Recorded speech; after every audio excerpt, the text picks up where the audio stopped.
Hey everybody, this is Colin Anthony here.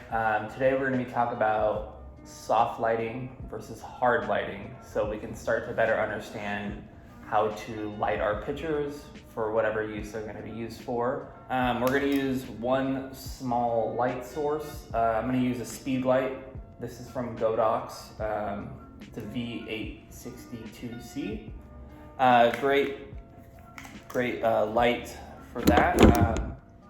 We're just shooting a mannequin so that way you can kind of see the transitions from soft light to hard light. And in this, what you need to understand about soft lighting and hard lighting is soft lighting is going to be a little bit more flattening, a little bit more flattering. It'll help soften wrinkles, make stuff look a little bit softer. And how and when to use hard lighting. Hard lighting is a little bit more aggressive, shows a little bit roughness, a little bit more wrinkles, makes stuff more visible. Is either of them wrong? No, just when you should use them.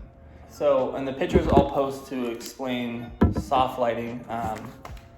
In this first photo, the first photo is going to be the speed light with no diffusion, and that's going to be set in the first photo at 16 inches away from the subject.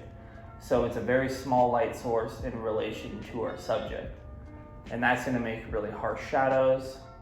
And what we want to do is try to soften them. So when a small light source is smaller than the subject, the shadows are going to appear to be really hard.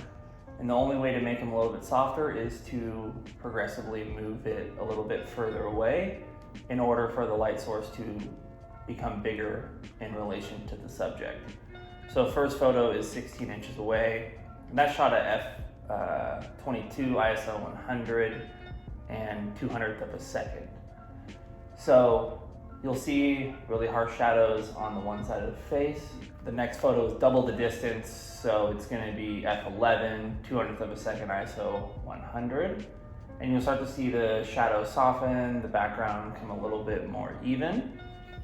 The third photo is 64 inches away, f6.3, ISO 100, 200th of a second. And this is where you'll start to see a lot more softening. You'll start to see the other side of the face fill in, and that's allowing that small light source to reflect around the room to help fill in the face. The last photo is going to be 128 inches away from the subject, f4, ISO 100, 200th of a second, and this is where you'll see the most flattering of the photos. So this light is set completely parallel to my subject. What that's going to do is allow me to get different effects with the photo. Not saying that the hard photo is really bad, it just that's what it's going to look like, and you need to know that. And the next two photos I'll show you is the difference between small light source and large light source. So if you don't have 128 inches to move your small single light source away from your subject in order to make it look a little softer, then you need to get a larger light source or diffusion. Now, diffusion isn't to be mistaken with softness. Diffusion, what is that's allowing the light to do is spread outwards. So a larger light source,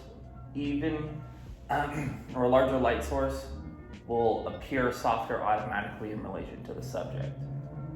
So if you think about it this way, I've heard it a few times, think about the sun. The sun is one of the biggest light sources in our universe, but it's so far away that the sun actually becomes a very small light source. That's why it has really harsh shadows when you take pictures of people's faces outside.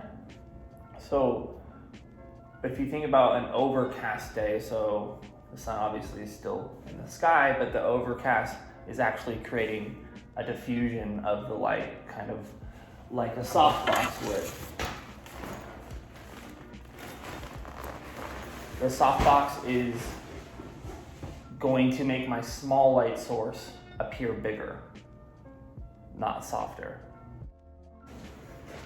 The large light source, when far away, is going to become actually another small light source, a little bit harsher of shadows. So in order to make this large light source soft, it needs to be closer to the subject.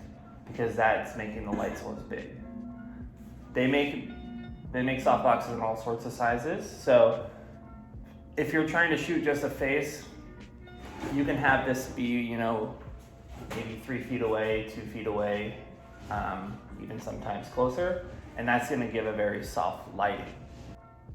So in the next 2 pictures, which I'll show you, is I have the same light source without the diffusion allowing the light source to become bigger. So first photo is going to be taken from 36 inches away from the subject with a single light source. You'll see how harsh the shadows are. And then I'm keeping the exact same distance for the second photo with the softbox that's going to give me a softer, more flattering light. And you can see the difference in the photos. Both of those, one of them was shot at f/22, 200th of a second, ISO 100. Second photo is ISO 100 f/9 at a 200th of a second. And you'll start to see the difference in that. So just knowing the difference between the two is going to help you. In our next video, we will go over different types of soft boxes and different types of light sources, but you need to understand first the difference between hard light and soft light. And if you guys want, if you have a second and you are starting to get into photography and you do hair, I'm the creator of a brand called Sur la Route, which is French for on the road. So if you're traveling a lot and you're wanting to do more photography, check it out, surlaroutebrand.com. And this is a great carrying case for all of your hair and photography needs. If you guys want, you know, click the subscribe button, comment. I can answer all your guys' questions since we have plenty of time. We'll be doing more videos like this. So thank you.